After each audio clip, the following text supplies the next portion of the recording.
Hey, what up, everybody?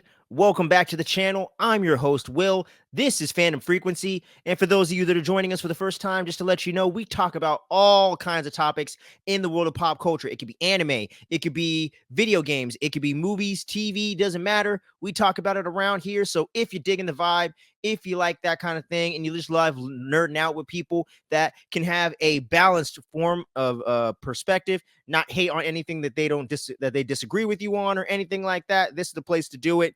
So click the buttons below the video and show that support for the channel. Today, we're getting into the 8th episode of our pop culture topic show where we get into all the news that we missed throughout the week or didn't cover on a separate video. And I'm talking about what's the word, y'all? What's the word? Where we get into all these different topics, man. We got some really cool casting, a lot of casting news really for this week. It's almost like the casting week, if you will. And yeah, so we got some cool stuff to talk about today for sure. And yeah, and we're right in the middle of spooky season and all that. So we do got a little bit of horror to talk about as well. But why don't we start off with the big main topic of the show? Obviously, you read the damn title. You already know the deal. We're talking about Aaron Pierre is officially cast as John Stewart, Green Lantern, in the Lantern series over there in the DC universe, helmed over there by James Gunn and Peter Safran. They got creators from Ozark. You have creators like Damon Lindelof from Watchmen and Lost and all these different creatives. They have directors from like the end of the fucking world and other things like that. They're really putting all their chips into this series and really trying to put their best foot forward with the first DCU, not DCEU, live action TV series. It's supposed to have a true detective kind of vibe going on. Space cops investigating a murder of one of their Green Lantern fellow brothers or sisters out there. Murder mystery set on Earth, so I'm sure it's going to be a lot of Earth, but I'm hoping they get some cosmic stuff going in there. You got to keep the budget reasonable if you know the behind the scenes, the BTS of all this stuff. But yeah, man, I'm not super duper familiar with Aaron Pierre as an actor, if I'm being honest with y'all. He recently just got a lot of hype and a lot of push forward in the world of just, kind of fame and whatnot in the world of acting in Hollywood with his Netflix film Rebel Ridge, directed by Jeremy Saulnier, who has made some really kick-ass thrillers, and one of my all-time favorites, Green Room, back in like 2016, 2015, starring the late, great Anton Yelchin. Much respect to his family. Rest in paradise for him. And Aaron Pierre was in his recent film Rubber Ridge, which has a lot of like a Rambo First Blood type of vibe, a very old school action, kind of military police driven type of action drama, if you will. And I haven't watched it yet, but I do definitely have this on my list of things I want to catch up on for the year. And now it has definitely gone up in priority because I definitely want to see his work. He was also in M. Night Shyamalan's movie Old from a few years ago as well. That was one of the first times, I think the first time I had seen him in like the trailers and stuff for that. So that was my first kind of exposure to him. But he seems to be a really good actor. He does definitely fit what the character was kind of illustrated to look like in the Justice League Unlimited animated series back in the late 90s, early 2000s that I grew up on. And most of you millennials out there feel the same way. So that was kind of our Green Lantern, was John Stewart. And he definitely fits the characteristics and the overall kind of like look of that John Stewart. Some people are a little bit upset out there. A lot of people in the black community that feel like there's a bit of colorism going on here because in the comics, most of the times he's illustrated to be a much darker kind of shade of black man, if you will. You know what I'm saying? And I don't necessarily have a big issue with that. At times, I understand where that can come into play in the conversation. But for this in particular, I think he has the right look, the right build, and he's the right type of up and comer where we can accept him in the role of John Stewart and not exactly try to pinpoint him from the work we know him from. It's stuff that he's starting to bubble up, but he's not such a known entity that we're not going to be able to get past him as an actor and get into the character. Now, him working off Kyle Chandler's Hal Jordan, which was also officially just made, which was just made official not too long ago within the last few weeks. Seeing these guys act back and forth is going to be very interesting, and I think I could see that playing well. And I think they did do screen tests with Kyle Chandler to see who would be the best fit overall, since they're going to be that detective duo kind of going into this thing, and they're going to be co-leading the show together. I think that's definitely a good sign. And yeah, but overall, y'all let me know what you think about this casting news. Do you love it? Do you hate it? Do you fall somewhere in between? Do you have another person that they should have picked? My only other option really that I had in mind was John Boyega, but I'm fairly, since it's not Disney related, I thought there was a good possibility of that being true, but it's not true. So we won't be seeing John Boyega as the Green Lantern. It's going to be Aaron Pierre as the great Jon Stewart. So now it's time to jump into some interesting news in the world of video games, kind of crossing over into TV as well. The one of the best animated series of all time, Avatar: The Last Airbender, ATLA, as the kids say. But they're actually developing a AAA RPG game based off of the series of Avatar: The Last Airbender. It won't be on the main trio there of Sokka, Katara, and Aang themselves. No Appa, no Momo. It's going to be set thousands of years before the events of Avatar: The Last Airbender. It's going to follow an Avatar learning the four elements and everything like that. You going through the world, interacting with the different Earth, with the different kingdoms, Earth Kingdom, Fire Nation, all this different stuff. And I love the idea of this, getting to explore the world of Avatar: The Last Airbender in a completely different time period, way before Aang, way before Korra, way before anything almost we've ever seen other than the flashbacks to the very beginning of the Avatars and the spirit world and the connection that used to be had and the disconnection that was made thousands upon thousands of years ago. So this is going to fall somewhere in between that, which to me is extremely exciting. I've always wanted them to make a really immersive type of game for the world of Avatar: The Last Airbender. I was even cool with just exploring Team Avatar, even when they were adults or as kids in a separate adventure. But this to me seems much more inspired. It seems much more like open for things that they could really explore in the world of Avatar: The Last Airbender and really build out the mythology. We can even get some hints and things that to come. I'm not exactly sure when Avatar Kyoshi, like how many years ago that was, but that could tie into this as well. She could be the next in line from this Avatar. I don't know, because some avatars live for a very long time, and I think Avatar Kyoshi lived for had the longest lifespan of any avatar. So it's going to be really cool to see what they get into with this game, how the gameplay is going to be, what the graphics are like. I hope it's not just a PlayStation or Xbox exclusive. I hope it's across all platforms, PC, the whole 9 yards. I think that's just a smarter way to do gaming these days. You know what I mean? So I'm really interested in this concept. I don't play a ton of open world games or a lot of games in general. I do game from time to time. When certain games come out, I get hyped and excited for them and play them. Silent Hill 2 remake is something else I really want to play. Dead Space. I want to catch up on the Resident Evil games and everything. I got Spider-Man 2, finished that, but I haven't 100%ed it yet. And I want to finish the Last of Us series as well. So I play games. I'm more of an adventure game kind of guy, so this is definitely a little bit more up my alley. But y'all let me know, are you interested or excited about an Avatar: The Last Airbender game or an Avatar game set in that universe? It's probably going to be at least 3 to 4 years before we even see this game come to fruition. But it is cool that they're developing it. And I think before we end out this decade, we're going to get a cool-ass Avatar: The Last Airbender universe game. But y'all let me know what your hype level is for that. And what's your favorite episode of Avatar: The Last Airbender? Y'all let me know. Hashtag Cabbage Man. Let's go. But yeah, we got some other big news, man. One of the best auteurs of our time, one of the few directors today that can sell a movie on his name alone, and just had $1 billion hit and a Best Picture winner, I think, in the form of Oppenheimer. I'm talking about Christopher Nolan, has finally set a release date for his next film at Universal. He's not going back to Warner Brothers. It seems like that tie has been severed. And who would have ever thought, going back to the days of Batman Begins in 2005 to now almost 20 years later, exactly, he'd be with a whole different studio and still doing his thing and hasn't had a miss yet. You know what I mean? Some people didn't seem to like Tenet. I haven't watched that yet, and I haven't seen Dunkirk, but I've watched all his other films. I'm a really big Chris Nolan fan. I was there for the premiere of the Dark Knight trilogy. You know what I'm saying? I went and saw a movie marathon where they showed the whole trilogy leading up to the release of Dark Knight Rises in 2012. Shout out to my boy Carlos, and shout out to my boy Michael Kiefer, baby. Rest in peace to you. But we went and saw that, and it was a beautiful time. But Christopher Nolan has set his next movie up at Universal. It's going to come out in 2026, and potentially the main lead of the movie might be the late sorry, I'm so sorry I said that. The great Matt Damon. You know what I'm saying? He was just in Oppenheimer. I can't remember the name of the character, obviously based off a real life person. I can't remember the name of the character, but he was great in the film. And he is in negotiations right now to be the lead star of the movie. No one really knows what genre, what's the premise, what's the story. No one knows as of yet. The scoopers haven't gotten their hands on those details quite yet. I'm sure in the coming weeks, especially in the coming year, 2025, we'll start to get a lot more information about it. But I'm hoping it's horror, because recently Bloody Disgusting, I think, or someone over there either did an interview or was reporting on the fact that they did an interview with Christopher Nolan asking if he would ever like to dive into the world of horror. And he said yes. And he said that he would love to explore that if he can find a story, because horror gives you so many different elements to play with that other genres don't. And you get to explore the human psyche and psychology of things in such a deeper and different way. And you get to explore all these different emotions as well in horror. And that's one thing people don't give enough credit to, just the dynamics of horror and how dynamic and different, and how it can take you through like every emotion under the sun in just one 90-minute to 120-minute runtime.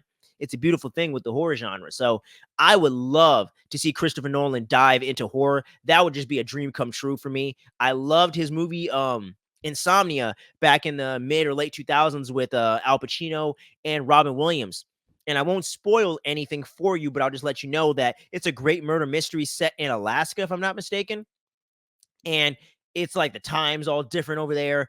And it's just such a creepy, intense movie that really does keep you on the edge of your seat. So it's getting to see him really craft a really creepy and cool thriller, kind of like what Longlegs was going for with Osgood Perkins earlier this year, Nick Cage and Micah Monroe starring movie. Haven't seen it yet, but I heard it had some really creepy, eerie vibes, and the trailers were definitely selling that to me. So I think that's definitely a vibe I can see Christopher Nolan kind of going into, but with his just masterful filmmaking, being able to even elevate it above what Osgood Perkins was probably able to do with that film. So I'm really interested to see what Chris Nolan's going to do. I love me some Matt Damon. He's always fun and entertaining to watch on screen, whether it's drama, comedy, action. He does it all. And I think he's always been great. And I always love his range as an actor, you know, really getting into the big major things with Good Will Hunting and Jason Bourne, the Bourne series, two completely different things. You know what I'm saying? So I love me some Matt Damon. Getting to see him work with Chris Nolan as the lead actor could be really cool. And I'm hoping it's horror, but y'all let me know what other genre you would like to see Christopher Nolan tackle and what you think his next movie in 2026 is going to be, and how hyped are you on a level of 1 to 10 for the next Chris Nolan movie. And let me know what you thought about Oppenheimer as well, if you just want to chime in on that. I didn't do a review for it or anything at the time, but it's an awesome movie. So I definitely would love to see your guys' opinions on that one. And we got more casting information here. My girl Amber Midthunder, who was the lead I can't remember her character name, to be completely honest with you, but she was the lead character in Prey, the Predator kind of reboot that Dan Trachtenberg directed and did for Hulu, I think 2 years ago. And I absolutely loved the movie. I thought it was really kick-ass and really got to the heart of what makes Predator franchise dope in general. And I loved her performance as the lead character. Amber Midthunder, I think, has a lot of potential for the future, and I just have been waiting to see what she's going to do next. And she just got cast in the Monarch Legacy of Monsters season 2 show that's over there on Apple TV Plus or whatever the fuck it's called. And I haven't watched that show. I've seen like clips and bits and pieces because my dad was actually watching it. He's like the biggest Godzilla fan you'll ever meet. He's loved Godzilla ever since the late 50s, in the early 60s, because my dad's literally just turned 70. So, you know, he's definitely an old head, but he's loved Godzilla for literally 60 years. So he's like the biggest Godzilla fan I know. He exposed it to me very young. We watched the 1998 or whatever the fuck remake that's terrible. Saw the 2014 Godzilla together in the theater. And we've been seeing him all in theaters ever since. And he can't wait for the next Kong Godzilla movie. And he liked Monarch for overall what he saw. I don't think he finished the series yet, but he said he liked it, but he wished they had more Godzilla in it. That's for sure. And my dad doesn't watch a lot of ongoing television series, so that was definitely a rarity in and of itself. But I'm really curious to see who she's going to play in this Monarch season 2. And it's making me want to watch this even more. The one thing that actually got me the most interested in the show initially, but I just haven't followed up on it yet, was Kurt Russell and his son, Wyatt Russell, playing the same character in different points in time in the series. Kurt Russell is one of my all-time favorite actors, and Wyatt Russell is quickly rising up the ranks in that, and I've loved everything I've seen him do so far as an actor, so that really intrigued me a lot. And he's also Goldie Hawn's son, so much love to Goldie Hawn as well, but she's not in the show.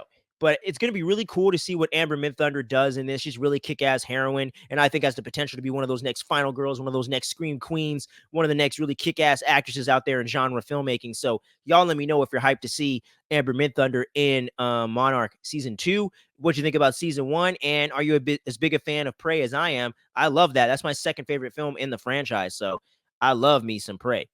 But now we got to get into some of the most interesting news, in my opinion, in this entire episode, for me at least. We got Rachel McAdams in talks to star as the lead of Sam Raimi's next horror film, baby. That's right. Fuck the Doctor Strange rumors. I'm hyped about this. My man Sam Raimi is apparently making a survival horror movie that's coming out within the next year or two. I think it might be 2025, but I have to double check and kind of see. But Yeah, Rachel McAdams is in talks to star as the lead in Sam Raimi's next horror film. She was actually in one of the great horror auteurs horror film called Red Eye, Wes Craven, back in the early 2000s with Cillian Murphy also in that. And she was fantastic in the movie. Rachel McAdams is an awesome actress, really good. She doesn't do a lot of genre stuff. She did Doctor Strange. Um, she's done a little bit of horror over the years. She's really known for playing for being Regina in Mean Girls. So that's really her call to fame, that and The Notebook. And I absolutely loved her comedic timing and her performance in Game Night from a few years back with Jason Bateman. Really fun movie. If you haven't seen it, I'd highly recommend it. But I love me some Rachel McAdams. She's a really awesome actress, very beautiful, always seemed very down to earth and humble about the success she's had in her career. So that always just endears me to her more. And come the fuck on. It's Sam motherfucking Raimi, dude. The creator of Evil Dead, the creator of Darkman, the reason why Spider-Man popped off in the 2000s. I love me some Sam Raimi. Now, I do think Multiverse of Madness was a bit of a mixed bag, but I still enjoy the film and would give it a positive review overall, and I did at the time when we just within like the first year of us launching the show, actually. But yeah, go ahead and check out our Into the Doctor Strange Into the Multiverse of Madness review if you're curious about our thoughts on that, because we haven't covered too much Sam Raimi on the channel yet, but we got to rectify that. But I love me some Sam Raimi. Almost every horror film he's ever done, I love it. So getting to see Sam Raimi tackle that genre again, when he's been producing some really cool stuff, he directed some episodes of Ash vs. Evil Dead, oversaw that, helped out Fede Alvarez do some stuff, oversaw the recent Evil Dead installments, which are some of my favorite ones in the entire franchise, almost rivaling the original even for me. But I love Evil Dead 2 the most. And I just love me some Sam Raimi. So getting to see him play in the world of horror again, sign me the fuck up. In a survival horror thriller type of thing sounds really cool and really different. It sounds similar to kind of Cabin in the Woods, but it being on an abandoned island out in the middle of nowhere, getting to play into what Sam Raimi does best and really making you feel like creeped out and uncomfortable and having a zany energy to it that feels like nothing else with Rachel McAdams in the lead. I would love that because, like I said, the one time I seen her do a horror movie in Red Eye or a thriller, whatever, she was phenomenal. She was great. So I would love to see her do that even now when she's gotten even better as a performer. And I just really dig it. So I really can't wait to see what this is going to be called and what the tone's going to be, who else is going to be in the film. I would imagine it's not going to be a large cast unless you're going for a big group of people getting lost somewhere, like Lost or something like that. But y'all let me know if you're hyped to see Sam Raimi finally jump back into the genre that turned him into the household name he is today, the genre that he helped change in the whole course of filmmaking. Sam Raimi, baby. The next Sam Raimi horror movie is coming out very, very soon. I can't wait to see when, but y'all let me know if you're hyped to see it drop. And what did you think about Rachel McAdams being in the movie? But here's our final topic for today, y'all. We got Edgar Wright's next film, who's one of my personal favorite filmmakers as well, especially from the modern era. Edgar Wright has been setting up a Running Man remake or reboot, if you will. I can't remember the studio that's doing it, but we did get two big casting information for it, and we got the release date. I'm gonna have to pull that back up. But we got Katie O'Brien set to star in this thing, and we got Glenn Powell set to star in the Running Man reboot, if you will. And I'm really curious to see what they're going to do with this. I was never a huge fan of the original film from 87 with Arnold Schwarzenegger. It obviously comes from a Stephen King, I think either book or a short about a dystopian TV show where criminal runners have to try to escape from professional killers in order to get a pardon on their sentence. And it's actually set to premiere next year, this new version, on November 21st, 2025. So exactly almost a week before my 31st birthday, we're going to be seeing the next film from Edgar Wright. I love these two performers in Glenn Powell and Katie O'Brien. I think they're both building a really cool resume. They both have a lot of charisma on screen. And I think having Katie O'Brien maybe be the running person could be kind of cool. Or being the person hunting down Glenn Powell and Glenn Powell stepping into the Arnold Schwarzenegger kind of role could be really interesting as well. I'm really curious to see someone with Edgar Wright's sensibility do something like this because he has a lot of creative and zany energy to his stuff in a very Sam Raimi-esque kind of way, but with that British kind of wit and humor that goes on with his dialogue. But the one thing, though, that's interesting is the one film that I feel like he did that's just straight up horror or straight up serious was Last Night in Soho. And even though I didn't absolutely love the movie, I really dug that movie. I love the cinematography and the visuals, and his directing was still very strong overall. I just thought the writing kind of let me down a little bit in that regard. and got almost a little too artsy fartsy. But the performances he got out of Anya Taylor-Joy and the lead actress, I'm forgetting her name right now, but between those two, with the phenomenal performances that they had, and Terrence Stamp coming into that thing and doing a great job, I thought it was just phenomenal in the acting and directing department. I just thought the writing and the pacing a little bit let me down just slightly, where it kind of brought it from like a potential 9 or something like that to like a 7.58. So I really dig that movie. And I think getting to see Edgar Wright do another more serious kind of sci-fi horror thriller movie could be really interesting, because he's done all different types of genres. He was actually going to do an Ant-Man movie back in the day, that ended up becoming the Paul Rudd 2015 MCU Ant-Man. But back before they even did the first Avengers movie, he was going to do his own Ant-Man.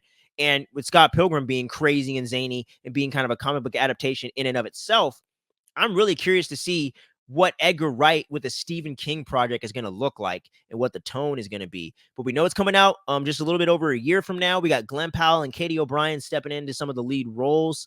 I'm not sure exactly if Edgar Wright is going to be writing and directing it. I'm not entirely sure, but I'm really, really intrigued to see how this is going to turn out and what the tone's going to be and everything like that. I love Edgar Wright's movies. I love every single one, and at least enjoy Last Night in Soho, but I love his Cornetto trilogy. I love Baby Driver, and I love Scott Pilgrim. So he's pretty much no misses for me right now as a director. So I'm still super excited to see what he's going to cook up. But y'all let me know if you want to see a new version of The Running Man today with these actors and with Edgar Wright at the helm, or would you prefer they leave it alone and you just want to pop in that 1987 version with Schwarzenegger and whatever. And hey, he could even pull in a cameo. Who the hell knows? But y'all let me know what you think about that and all these different pop culture news topics we've had today. I appreciate each and every one of you for sticking around to the end and checking this out. Once again, it is spooky season, so we got plenty of horror goodness to be coming to y'all each and every week leading throughout the month. Terrifier 3 is coming out today. I got my Terrifier 2 gear on. I'm literally about to go watch this right after I edit and get done with this episode. I'm going to go watch that in the theater and get a spoiler review for Terrifier 3 up by tonight. So hyped and excited for it. Love Damian Leone. Love the whole team. Lauren Rivera, everybody. I love this freaking cast. I love this team. David Howard Thornton is a motherfucking GOAT. Love it. New horror icon within Art the Clown. And I'm just curious. I'm just so excited to help keep this thing going and to support with my hard-earned dollars, man. So y'all make sure you get out there and check out Terrifier 3. I'm gonna have that spoiler review dropping today. We got Smile 2 coming out next week, so we're gonna be doing a review for the first film and the second film. I got some other horror rankings coming down the pipeline as well. I might even re-upload a video that YouTube kept copywriting against me, but I found a way around it. So I think I'm gonna be getting that up. It's a really cool horror movie as well. And we got Penguin and Agatha All Along weekly reviews dropping every single week for the new episodes. So make sure you check that out. And we got some more stuff coming down the pipeline and a lot of music content coming soon between now and next month. So make sure you keep your eyes peeled for all the cool shit we got going on here on the channel. Much love to each and every one of you. Stay safe out there this weekend. Much love. And we'll catch you on the next episode of What's the Word. But until then, peace out.